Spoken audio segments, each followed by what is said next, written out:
Hey guys, it's Sam, and this is my spoilery gush for The Mad Ship by Robin Hobb. As I said, this video will have spoilers in it, so if you haven't read this book, go ahead and check out my spoiler-free review, which is linked on the screen. I just wrote some notes while I was reading this book, so I don't want to go into every single thing that happened necessarily, but I will just read off my notes of what I was thinking as I was reading this book. Mostly just like character things, right? So the biggest thing about this book is that all of the characters like have good and bad points to them, and there's no true, in my opinion, like hero or villain really, because all of them do bad things and all of them do good things really, besides Kyle, who's the fucking worst.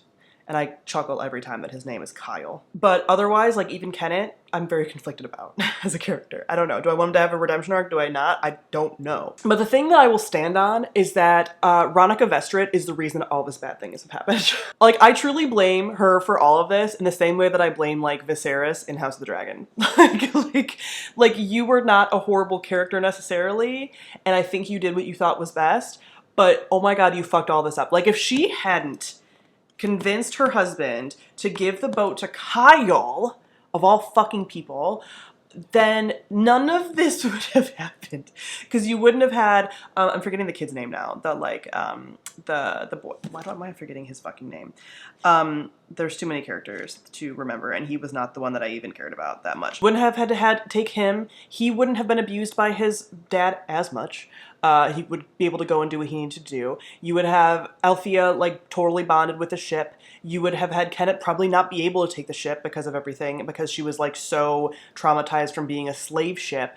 Like, you wouldn't have the family necessarily falling into ruin in the same way. Like, none of this would have happened, Ronica, if you had not done that. So I remain a Ronica kind of hater, even though like I do also love her.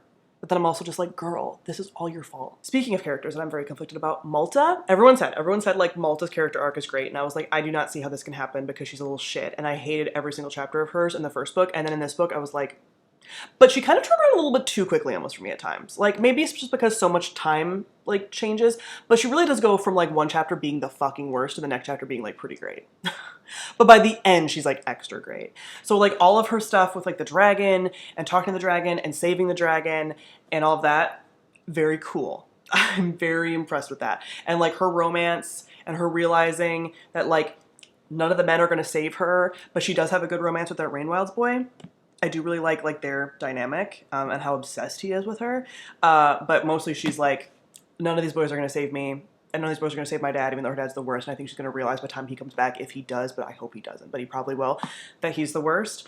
So yeah, but love her now, a little pragmatic, a little smart. And I do appreciate that the women in the family were also like, Malta, okay. Kennet is both the worst at times and also the most interesting and compelling. Like, he will say the best things, and then you will hear like his head and what he's actually thinking, and you're like, you're the fucking worst, you're such a like sociopath. But he's so compelling. He's so compelling. Like, the island with his mom where he dropped Kyle off, so interesting. That backstory, like, and the fact that he was like, your son said that he didn't want to deal with you anymore, and so now I'm dropping you off here to rot. And then you get all that stuff with like Igor, was it Igor or whatever? Like, I act like I'm gonna find the names in this. I'm not going to. But the guy that like ruined his whole life and like killed his dad apparently, and then it sounds like he went with him and that man had a live ship. I guarantee you that was the Paragon. Calling it right now. Don't tell me in the comments, don't leave any cute little comments, but like, that had to be Paragon. That had to be what happened there. Wintro, that's the kid's name. Wintro, I was a little bit less like whatever. I feel like we didn't get as much time with him this time, and he could be a little shit, but seeing him like kind of be like Team Kennet was also very interesting, because he's like, I don't trust Kennet, and then he's like, Kennet is our Lord and Savior, and then Kennet was like, I have a prophet now. Like, I don't know. And then Kennet being like, what do we think? Do we think Kennet's like queer? Because he also has this like, I don't know, there's some like queer coding there, and I don't think necessarily that's gonna be done in a problematic way, but we'll see. But yeah, like, and then him being like, well, if I need to, I can just have, what was it, Etta and Wintro hook up, and then I can have a kid that will like be able to run the ship. Sir, yeah. But, and I also like, I love the Vivacia, however you say the ship's name, but her like being head over heels for Kennet, I'm like, girl, you're a ship, but not a ship, a dragon. That stuff fucked me up. I have to put the book down for a second. The live ships being dragons, like dead dragon souls that they made into ships that used to be serpents, that whole thing, because I kind of figured that like the serpents, like in book 1, you kind of figure out that the serpents were dragons. And you kind of get a hint that maybe the Liveships were dragons, but then you get the full confirmation. Now I like don't know what to do with that information. Like I am so conflicted with that information. Like the ship / dragon that the serpents find and then like eat, because it's like it realized that it wasn't a ship and it was like, just kill me. So it's like they don't want to be ships and they're like dragon souls changed into ships, but then I like love like the Ophelia and the Paragon and like Vivacia.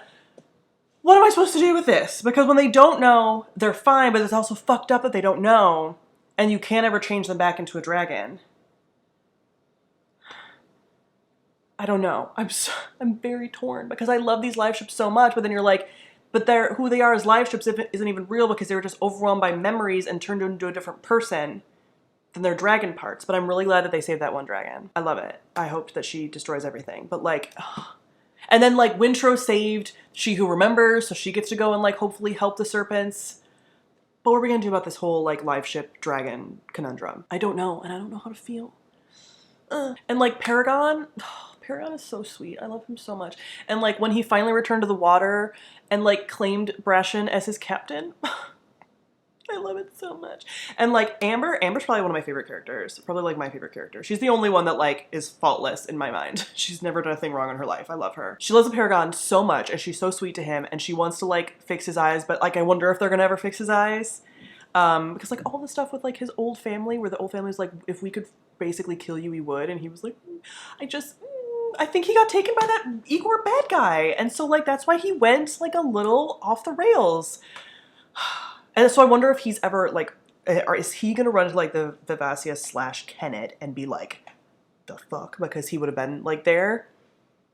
I don't know. And then I'm also like, go back to Kennet. I'm so conflicted about Kennet because he's like trying to be Pirate King for power, but he's also like genuinely trying to help the Pirate Islands. So you're like, which one is it? And that's where like all of the characters besides Kyle are so multifaceted that you're like, there's no real villains besides Kyle and like the Startup and stuff who like let his like handmaid lady be like raped continuously. What the fuck? But she's taking him down, and so I really love that. I also love her a lot. I think she's gonna be really cool. I hope we can see more of her in the 3rd book. But yeah, those two are like the worst. Kyle, so glad that he's like rotting somewhere on the island. I hope he doesn't come back. I'm sure he will, but I hope that he doesn't. I was actually shocked that the priest got killed. R.I.P., but so glad about it. And the guy that was working with the old traders, the like friend, what is his name? Restart, Devad. He was causing such problems trying to get like Malta with the satrap. I want to call him the Startup. But trying to get like him, even though that guy's really creepy and whatever, he was just like doing the most, right? And then there were times that I felt sad when they were like, oh, they like put a pig in his carriage and like, he was like, why would someone be so mean? It's like, cause you're the kind of the worst, dude. Like you have these moments of being just kind of a bumbling idiot, but you're kind of the worst. So yeah. And then when he just like, he died. He's just gone. Because I thought he was gonna be, again, such a problem trying to like get Malta with him. And then it's just gonna be like, he's gone. He's gone. Because I really thought like the Vestarts were gonna have to step up and be like, sir, we are no longer associated with you. And they like didn't even need to do that.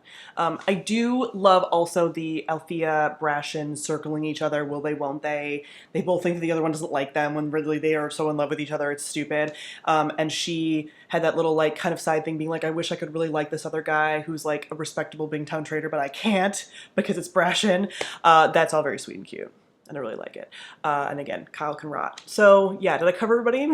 Yeah, I'm hoping we're gonna get more sort of like Rainwild stuff in the next book too. I know people say that the Rainwild Chronicles books people don't like as much, but I'm very intrigued about them. So I might be an outlier. I don't know. But yeah, I hope that the final book things start to actually like come together and be peaceful. Not peaceful, because it won't be peaceful, but like, can things start working out? Because I really cannot handle the stress of characters planning things and them falling apart over and over again.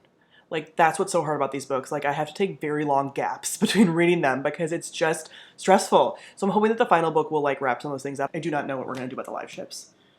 The Liveships being dragons, being serpents.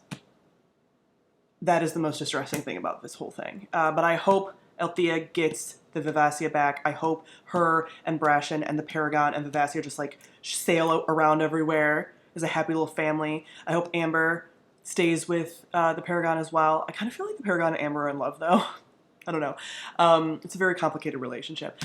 I hope that Kennet gets a redemption arc, or is like taken down in like a fiery redemption arc, right? Like a Darth Vader-y kind of situation.